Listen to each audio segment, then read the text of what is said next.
On episode 406 of the 40 Plus Fitness podcast, we meet Lisa Boucher and discuss her book, Raising the Bottom. You can find the full show notes for this episode at 40plusfitnesspodcast.com/406.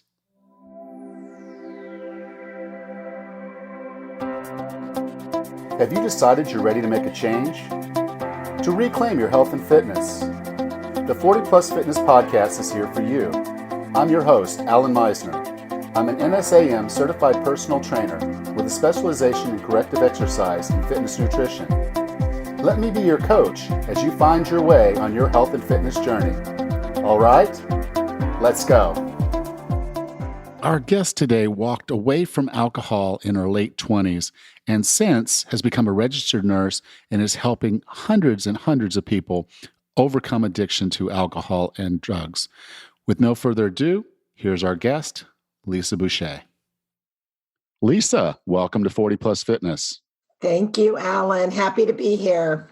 You know, we're getting into that time of the year when there's holidays, and we're going to have Thanksgiving coming up, and of course, then after that, there's all the Christmas parties, and then of course New Year's, and we associate all of these holidays, all these events with alcohol.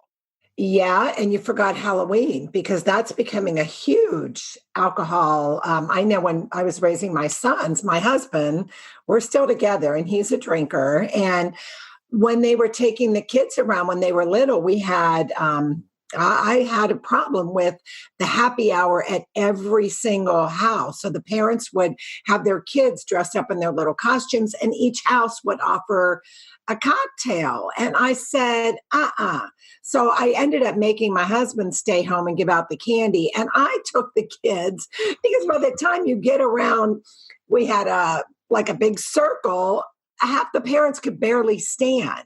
So it starts, there's just no holiday, there's no event that doesn't say, hey, it's all about the parents and we got to drink too. So what are we role modeling?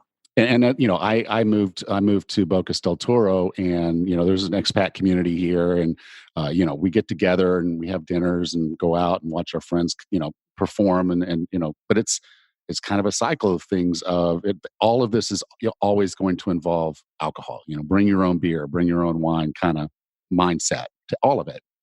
We live in a boozy culture. And, for your listeners, I'm not opposed to drinking moderately, but I think, Alan, we have normalized alcoholism in a lot of ways. And what I mean by that is I quit drinking before I was a daily drinker. And I'm around a lot of people that drink daily. And I'm not talking just one drink a day. They're drinking 4 or 5 drinks a day. And they walk around saying, well, I'm a social drinker. Well, actually, that's more like getting into alcohol dependence, alcohol abuse. They may not be full-blown alcoholics, but it can have a detrimental impact on a life when if you're going to work, they say 80% of alcoholics have families and have jobs. So if your life looks like something like you go to work and every night after work, especially when you live in the tropical place like you do, if every day your social life, your after work life is at a bar drinking for the rest of the evening, at some point, by making that choice, you're choosing not to do a whole lot of other things. And so I just encourage people to say, is this really what I want to do? Or am I just going along with the flow? I know when I quit drinking, there's so many things that I have found to do. I just went to a bird lecture this morning. It's kind of a nerdy thing to do, but I'm really interested in nature and the birds and things that when I was drinking, I didn't even see the blue sky or the birds. I didn't notice. I wasn't really present on a daily basis or moment to moment in my life. So there's a lot of things that you miss too with the drinking. And it's just a matter of really rethinking all the drinks and saying, is this who I want to be? Is this how I want to spend my time? And I know with like the people that do get sober, there's a lot of deep, heartfelt regret of the things that they missed or the things they didn't do with their family, with their children, with their spouse or significant other, because drinking can take up a lot of time. And I sobered up in my late 20s, and I literally just squandered that whole decade of my 20s when you're trying to set up your life. And I had a lot of regrets about that, but much less so than someone who waits till they're 45, 50, even 60 to get sober. Yeah, you had a statistic in the book that just it kind of hit me in the face. It was 10% of the population is an addict or an alcoholic. Yeah, I mean, that is true. So think about it. Here in United States, we have about 320 million people, roughly. So there are truly about 32 million addicts and alcoholics. And that's probably underreported because there's a lot of people like me. I did not go to rehab. I did not go to the doctor. I knew about this disease by being raised by an alcoholic mother. So I've been entrenched in this whole thing from birth, my whole life. And I've had siblings who were addicts and alcoholics. And now that I've been sober 30 years, I work with a lot of people in recovery. My first husband was a raging alcoholic. So I've just been around this. And they say, and I'm also a registered nurse. So here's another scary stat is 14% of doctors. So I've noticed working in healthcare, there are so many doctors, nurses, anesthesiologists that end up in recovery. So that's a pretty high stat, 14% of doctors and 10%, like I said in the book, of the general population. So these are people, and the people that I focused on in my book are people that you would never suspect they had a drinking problem, because I think that's why more people aren't finding recovery. There's this stigma, there's this picture in our heads of an addict is the person, the homeless guy on the street, the people that are passing out in cars that we see on the 6 o'clock news. And that is one face of addiction, but that is at the end stage. So I wanted to focus on the people again that were more like myself, or the 80% functional alcoholics. For instance, Caro, she's I have 10 stories in the back of the book of various women and a guy. She was a surgeon. She was coming home every day, making dinner, had 2 children that were well-dressed, well-fed, in good schools, lives in a great neighborhood, all of these trappings that we look at from the outside facade and say, oh, that's a great life. However, inside, she's falling apart. Her kids are miserable. They can't stand her drinking. They are losing respect for her. And she finally, one day, just came home from work, started to open that bottle of wine and said, you know what? She went back, didn't drink that day, went back to the hospital, told her partners, hey, I think I have a problem. These are 2 other surgeons. And their response was they were like, surely you jest, this can't be. So this is the attitudes of what we've got going out there, and still working in healthcare a couple days a week. I like to keep my foot in so I can tell you what's going on currently. And the attitudes are shameful. People come to the hospital. They are not getting the help they need. They get a lot of the times all this anxiety, depression, unhappiness. The underlying issue is substance abuse, drinking too much, taking perhaps too many prescription medications like Xanax, Valium, Ativan. These benzos do not help a person's life go well. A lot of times they're meant for anxiety, and people get rebound anxiety, which is even worse than their original anxiety. So all of these medications are not helping. And what I'm still seeing is the doctors are throwing medicine at these people. They leave the hospital. Their lives continue to spiral out of control. They're unhappy. They're gaining weight. They're losing their marriages. They're losing their children. It is a mess. And the doctors, though, still rarely address the underlying issue of substance abuse. And I'm saying, Alan, we need to get people clean and sober before we start labeling them with anxiety and depression diagnosis, because that is what happened to my mother back in the 60s, who was also an RN. She went and got on Valium, which was the pharmaceutical industry's first billion-dollar drug. That led into a 25-year addiction that escalated into alcohol to where she was non-functional. My mom was the woman laying on the floor like you would see in Wine and Roses. You know, she was a hot mess. So this is where it led for her. And so 10 years into my nursing career, I really started to wake up, and I'm looking around and I said, my God, nothing has changed. Nothing has changed. And let's not forget, there's children on the backside of all of these men and women who are caught up in addiction.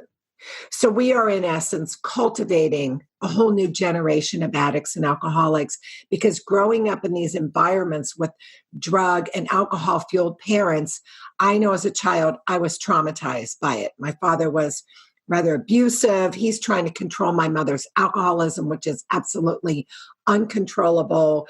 She was incapable of parenting. So we basically raised ourselves. I have 2 older sisters and a younger brother, and we've all been touched by addiction in our own lives. So this, we're just perpetuating the mess. And so celebrating all these boozy outings and events, it's like, what happens behind the scenes? Is anybody aware of that? Does anybody care? Yeah. From my perspective, the times that, where I would think, I kind of get, for a lack of a better word, dependent on the alcohol, is I'm very much an introvert. And so if I'm going to go to a party or an event, which obviously here on the island is all the time, a couple of drinks makes me human, from their perspective. When I'm not drinking, there's always, my wife will get some questions. It's like, what's wrong with Alan? And she's like, no, this is just, if he hasn't had a couple drinks, give him a couple drinks and he'll be nice. He'll be a normal person. In small groups and one-on-ones, I'm fine. But when I get into larger groups or, in places with people, I shut down. And so the alcohol kind of just helps me loosen up a little bit. Well, I get it. I think you're not alone. I think the majority, I know that I was very similar when I was drinking. It's like you have to have a few drinks before you get to the party.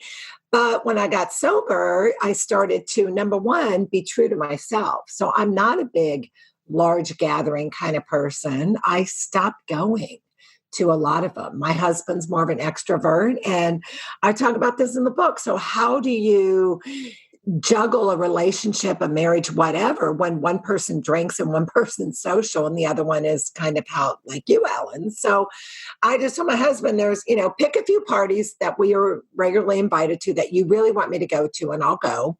And the ones that are just, I don't feel the need to go anymore. I prefer more meaningful activities, smaller, intimate dinners or gatherings.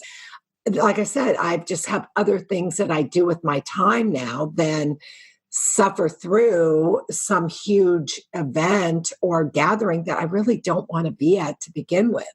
So it's picking and choosing and being true to myself. And, I started to, when you work on your inner self, and some of the drinking was fueled by low self-esteem. Some of my drinking was fueled by thinking people are focused on me, this self-centeredness that alcoholism breeds, where we think people are going to notice us or look at us. And so we're self-conscious. But the reality is most people are in their own heads, focused on their own stuff, and they're really not paying attention to us.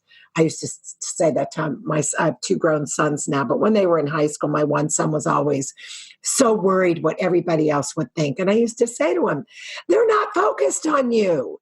get out of yourself. I mean, you're just another kid walking by. They're not even paying attention to you.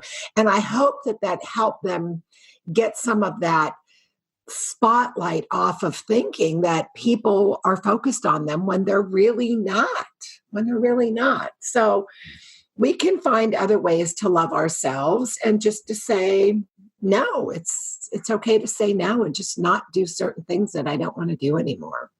Yes.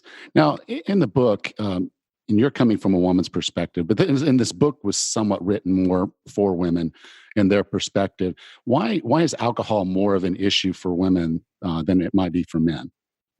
Well, I don't know that it is actually in Raising the Bottom. I focus more on women only because I am a woman and I can intimately relate it to. But I will tell you, before I scare off the guys, there's men love the book. Men love Raising the Bottom. In fact, there was a guy who found it in Seattle. He's a merchant marine. He took it out to sea with him. He found me on Twitter months later and said it was life-changing for him. And he's still sober, by the way. So I think men really like it because they can read it and almost say like, wow, I can relate to all of this without feeling threatened at all. So I don't want to scare men off by reading the book, but I can relate to more of the women's issues and how we're responsible a lot of times for family, and we get a lot of things dumped on our shoulders. And I know men have stressors as much too, but I will say this, it seems like men do better at saying, hey, buddy, I quit drinking. And their friends kind of respect that boundary, I think, better than women. Because I have a lot of women that tell me they really struggle with their so-called friend groups who don't really want to be friends with them once they quit drinking and all this. And I find that so disheartening for many reasons. Number one, if your friend group is of that mentality, they're probably super heavy drinkers. And I know when I was drinking, I hung out with people who drank like me. I was not hanging out with normal drinkers. And so I didn't realize there were people who didn't drink like I did, that there were people who might have drinks a couple times a month and then that was it. And they were the true social drinkers who had a big life and were involved in many other things, and their life did not revolve around alcohol.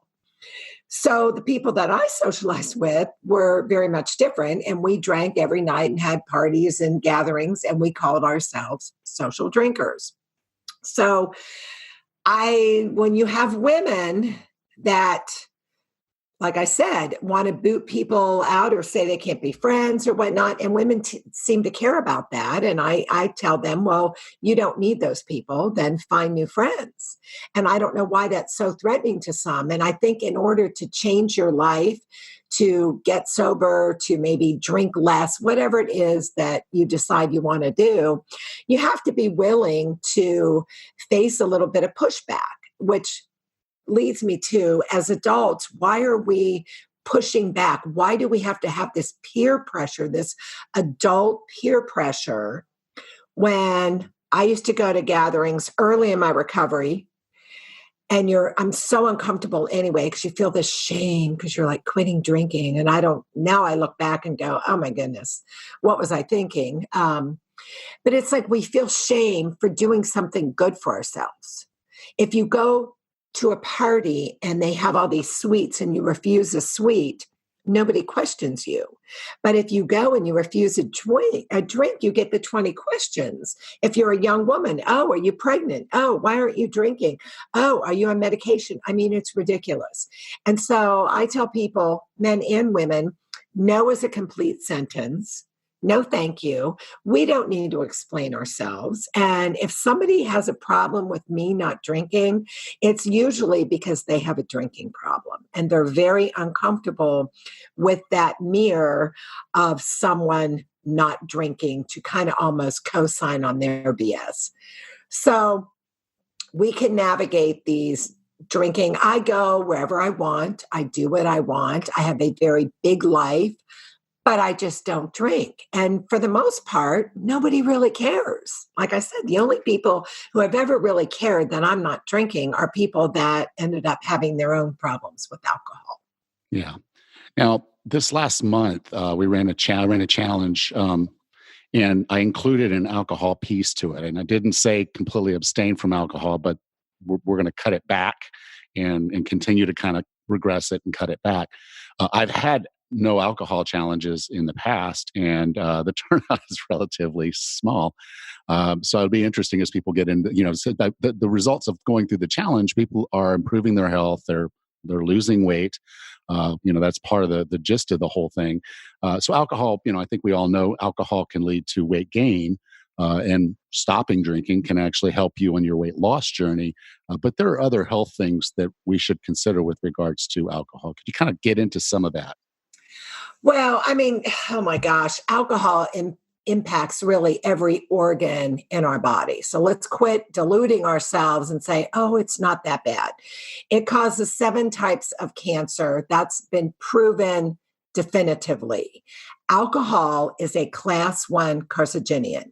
So it is in the same class as asbestos. Now, nobody is going to tell you that. And the research on that is if you Google it, you're going to have to dig a little bit because that's not something that pops up immediately. But oh, believe me, it's there. So, in addition to, like for men, there's a lot of throat cancers, esophageal cancers, stomach cancers, colon cancer, pancreatic cancer, and women with breast cancer. I know when I got into recovery, here again, I started paying attention and I'm like, oh my God, so much breast cancer in these women. And then years later, I'm doing all this research for Raising the Bottom, and the light bulb went out. And I went, well, my God, no wonder all these alcoholic women have breast cancer. It's the booze. I mean, we can't say for sure that it's the sole cause. I'm sure there's environmental factors. Stress is a huge one, but a lot of people drink because they can't handle their stress, because they don't have good coping skills. So it all ties in together. You've got people, when I was working in the ER, people who are diabetic, drinking heavily. Their blood sugars are all over the place. They're coming into the hospital because now they're having kidney failure from their unchecked diabetes because they were drinking too much. They're getting coronary artery disease from their unchecked diabetes because they couldn't stop drinking so much. So there are so many ways that alcohol turns to sugar in our body. So you're just getting this bombardment of sugar, which causes inflammation. Let's move on to the brain. The extended care facilities, nursing homes are filled with people who have a long history of drinking. A lot of alcoholics end up in the nursing homes. A lot of people with long-term benzo abuse, or I don't even want to say abuse, but people tend to get on those benzos and they stay on them for the next 30 years because the withdrawal to get off is so awful. They just stay on them. And I think that's how they were designed by the pharmaceutical companies. So they give you this benzo when you're 25 to help you not feel anxious. And when you're 60, you're still taking it. And pretty soon the mind just goes to mush. So these are things that people don't really understand about health and what it can do. In the last 5 years, I've seen a big uptick in women that are yellow, because women we lack the chemical that helps to break down alcohol. Men have more of the it's a tongue twister for me to say. It's ADH is the short, but women lack ADH. Men have more of it. So that's why men can kind of skate along and drink maybe a little longer and a little harder without it totally impacting them physically like it will a woman. Women go downhill much faster. And I talk a lot about that in Raising the Bottom, because that was instrumental for me, why I got sober when I did, because I saw how quickly once my mother crossed that line from drinking martinis at lunch to becoming a full-blown alcoholic, her demise was swift. She ended up looking like she was 9 months pregnant. Her skin was yellow. She was dying. She was dying. And that happened in a span of 5 years. So I'm seeing a lot more of that I didn't see 10 or 15 years ago. I've been in healthcare for 25 years now. So that is new. And it's all attributed, I believe, to the the alcohol. Big alcohol is doing a very, very good job of spending their billions of dollars in ad budgets to target women. And so the new alcoholic often is well educated. She makes a good living. She wears designer pumps and she carries a diaper bag. And this is the new alcoholic of what we're facing. So now let me ask you this, Alan. What happens to those children on the backside of this boozy mom? Well, they end up like me, probably will land in their own addiction later on, because when you have a mother who's all about the party time, you're not present. You're missing a lot of the nuances that I know with my twins, I was able to pick up on. I was 2 weeks sober when I found out I was pregnant with twins.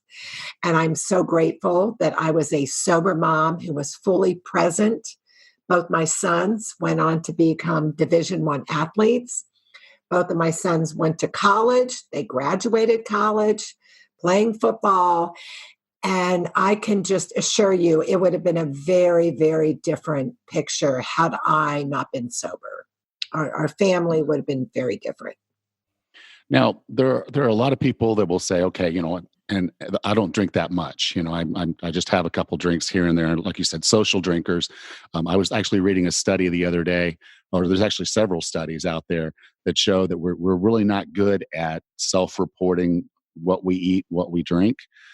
So, if they ask you what you had for dinner last week in general, you're going to underreport your calories. You're going to report more healthy food than you actually ate. And if you drank alcohol, you're probably going to report less drinks than you probably drank. But, this is alcoholism is actually something that unless you self-diagnose, nothing's going to change for you. And you're absolutely right. So what changed my life was getting honest with myself, because the standard alcoholic answer is I had two. Oh, I only had 2 beers. I only had 2 drinks. They always only have 2. So you're right. People lie. And so that's why doctors that are tuned in, most doctors are clueless about alcoholism. Some of the stuff that comes out of the psychiatrist's mouth that I hear, like, it just drives me crazy. They'll say things like, oh, they used to be an alcoholic, but now they just are using meth or something crazy like that. So like they just switched addictions is what they did. But back to your point. Yeah. So we lie. Alcoholics lie. We all know that. If you want to change your life, be honest. Nobody can, I knew 2 years before I quit drinking that I was drinking too much, that I was crossing a line. I had a home bar that I loved and I knew everybody, kind of like on Cheers, everyone knew my name. And when we used to go in there and start asking the person sitting on my right and left, who are, by the way, drinking right along with me, and say, do you think I drink too much? And of course they're like, oh, heck no, you're fine. What are they going to say? Yeah, you're drinking, so, but that was those early warning signs. Something was not resonating within my soul. And I knew that it was not, I don't even want to say abnormal, but it was abnormal for me, because it's like, people get so caught up on quantity. Like I said, I was not a daily drinker. I did not drink a fifth a day. However, when I drank, I get a few drinks in me. There were times I absolutely could stop and I would be your designated driver. And there were other times I could not stop. So there was that unpredictability factor, which is indicative of potential alcoholism. There was the fact of how it affected my personality. I'm a pretty even-keeled person. I'm not a drama queen by any stretch. give me a few drinks and we're going to have drama. It's either going to be I'm going to create something, I'm going to start a fight, I'm going to shoot my mouth off inappropriately. Pick anything. I would just do and say things that I never would do and say sober. So that was another clue to me. I was losing my moral compass. That was another tip off where you start to rationalize and justify lying. I don't know. I was never really a thief, but I'm sure that could have come where, you take $20 out of your husband's wallet and don't bother to tell him, hey, I took $20.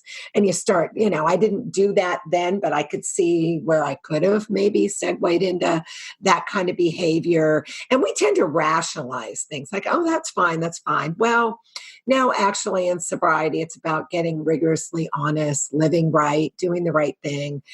And so I was really losing my way that way. And I don't know that I would have saw it as early as I did had, again, my mother was instrumental in my recovery because she sobered up when I was in my early 20s, and I saw her change dramatically. So by the time I got sober, my mother had 7 years sobriety under her belt, and she had morphed into this amazing mom that I think I wished I always had. But so yeah, it can impact us in so many ways. And I just really want people to understand you've got to throw out all these old ideas that an alcoholic has to look a certain way, because no, there are no demographics, there are no boundaries. And I'll tell you, the worst nightmare for an alcoholic is money. There's a lot of alcoholism. My father goes to Bonita Springs in the winter, and I go down there. So you've got a lot of affluent people in the Naples, Sarasota area. And as a nurse, I see the loose blouses and the big livers and the guys in their golf shirts with their big livers sticking out. And it's just, oh my God, I almost can't stand it because there's just so much, their lives are golfing and drinking and eating.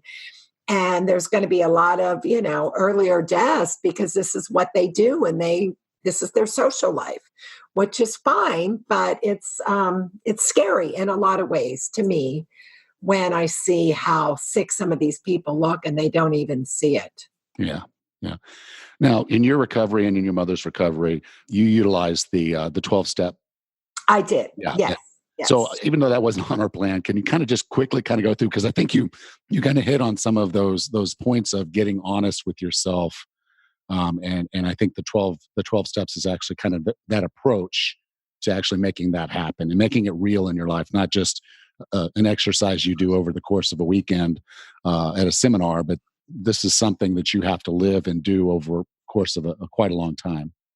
Right. It becomes a way of life, Alan. I know people go to rehab, and I just need to throw this out there. So many people go to rehab and their families think, oh, they're cured. No. That is just the tip of the iceberg, because a lot of people go to rehab just to get people off their back, and they have no intention of really doing the hard work. It takes working on the core inside issues. However you choose to do that, I like the 12 step because it gives you a roadmap to do that. And really the first step is we have to admit we have a problem. So I don't care what recovery method you're going to use, smart recovery, whatever, you have to admit you have a problem, because you can't. It's almost like someone who's overweight. You have to admit, okay, I decide I need to lose weight. Until you're ready to accept that about yourself, you're not going to change it. And then the 12 steps really help a person look at their issues. So what were some of mine? Mine were, I was a very fear-based person, which I didn't realize that. So I had to look at how, as a child, my predominant emotion was fear, and I covered up with that fear with a lot of false bravado, a big mouth, that kind of thing. So I had to look at that. I had to forgive my parents. They did the best they could. I didn't think they did a great job raising me, since I did kind of raise myself along with my siblings. Now I have a sister who stayed in addiction 40 years because she liked to blame my parents as opposed to taking responsibility as an adult. Okay, our childhood wasn't great, but it could have been worse. And I'm an adult now, and I'm going to make the choice to make my life better and be a different parent to my children. And my sister couldn't do that. So yeah, you have to. And then it really focuses too on getting out of yourself. I mean, alcoholism we have to get humble. It's the I'm going to do it my way disease. It's a disease that is riddled with pride. People can be almost homeless and they still think they know what they're doing. They're unwilling to listen. They've lost 4 jobs. They're on their 3rd marriage and they still swear they don't have a problem. That you see over and over again. Anybody who's been married even 3 times, it's usually alcohol is in the picture there somewhere. One of the persons involved was drinking. And my older sister, she's on her 3rd marriage. Yep, alcohol's been involved in each one of those marriages.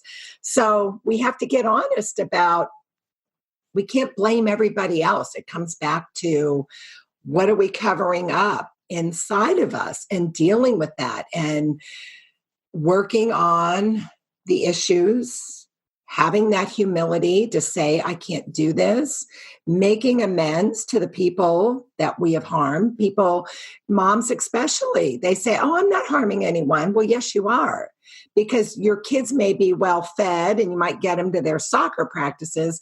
But when you're standing on the sidelines with a cocktail in your hand, you're not really focused on the present moment. You're focused on, oh, when this cocktail's empty, I got to haul over to my friend's cooler and get a refill. And it's just a very selfish, myopic way of life, the drinking life. And most people don't really see it until they do get sober.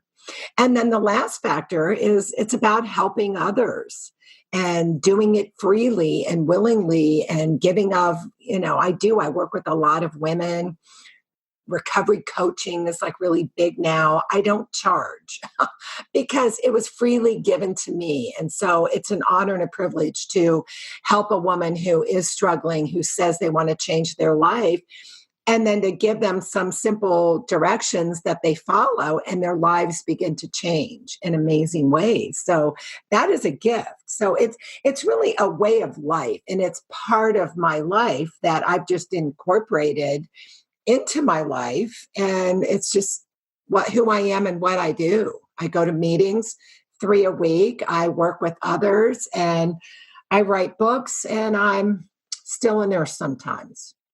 Lisa, I define wellness as being the healthiest, fittest, and happiest you can be. What are 3 strategies or tactics to get and stay well? The obvious, Alan: exercise, eat right. But here are the 3 that I think are really helpful. Number 1, stop people pleasing, because that a lot of times people please, then they have resentments, which fuels eating and drinking and anger. So people are very angry. So stop people pleasing. If you really don't want to do something, I mean, other than things that like we have to do, like go to work or whatever, but stop people pleasing so that you're not resentful. Number 2, get engaged in something outside of yourself. As I said, help others. People are depressed, they're anxious. Well, when you're only focused on your own depression and anxiety, it almost fuels it. Whereas if you're focused on helping somebody else, getting out of yourself, the anxiety and depression is cut in half. So I would suggest find something, find a hobby, find a way to help others, and you will watch your happiness quotient expand exponentially. And number 3, which is no problem for you down there in Panama, get out in nature. People, 89% of adults spend 15 minutes or less a day in nature. Oh my gosh, no wonder we're drinking, right? Because you're in these sterile environments, be it an office or whatever, and then you go from that to your car to your house. And let's go back to hunters and gatherers. We're meant to be outdoors, the trees, the greenery. There is a chemical in this greenery called phytocyans, and it is proven.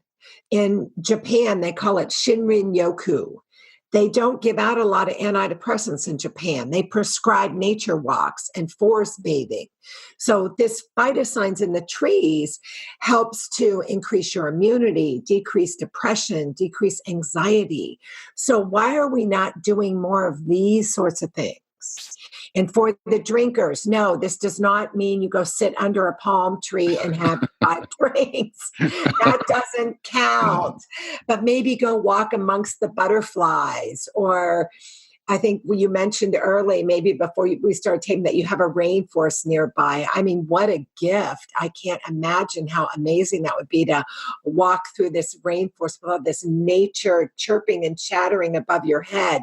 These are things that really can make you feel so much better.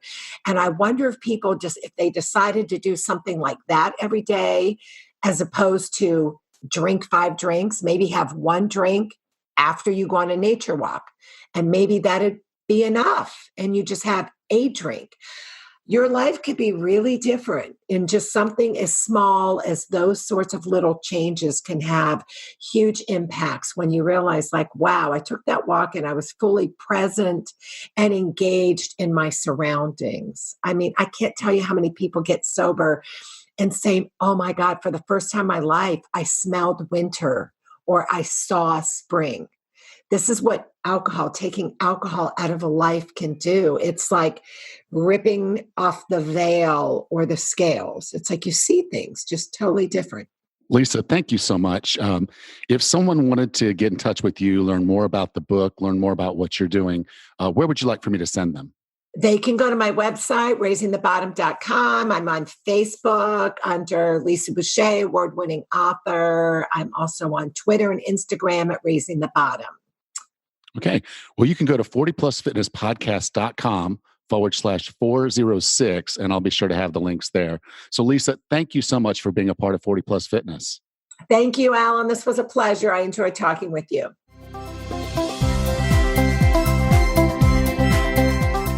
As I record this, I'm actually sitting in my hotel in Columbus, Ohio.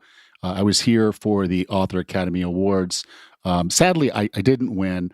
But on a high note, the guy that did win, I'm really happy for him. His name is Dr. David Friedman. I've actually had him on the podcast. He was episode number 331.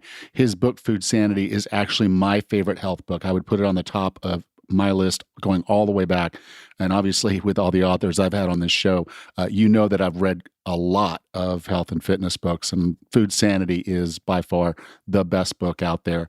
So I'm not ashamed to lose to Dr. Friedman. Actually, he and I have become really good friends, and I was really happy to see him there and really happy to see him win this award. And he's a hoot. So do check out that episode 331. Well worth the listen. But while I was here, I was also in a business conference, and part of that business conference got me to asking a question of myself, and that was, is what I'm doing as a health and fitness expert really helping you reach your health and fitness goals? And I've been pondering that thought for a while, since, at least over the last few days as I've been in this conference, and the answer is I'm not quite sure. And so I'm asking you, you're listening to this, you've listened through the whole podcast, and I really, really appreciate you.